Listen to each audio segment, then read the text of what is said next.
మా మీద, మా నాయకుడు జగన్మోహన్ రెడ్డి గారి మీద ఇష్టమొచ్చినట్టుగా రాజకీయ ప్రేలాపనలు చేయటమే కాకుండా కోర్టులను కూడా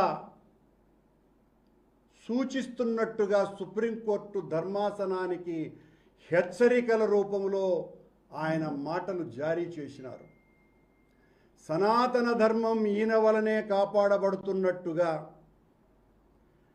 కొత్తగా కళ్ళు తాగినటువంటి కోతి ఏ రకంగా ఎగురుతుందో సనాతన ధర్మాన్ని గురించి పవనస్వాములు మాట్లాడేటువంటి మాట ఆ రకంగా ఉంది తప్ప మరొక రకంగా లేదు.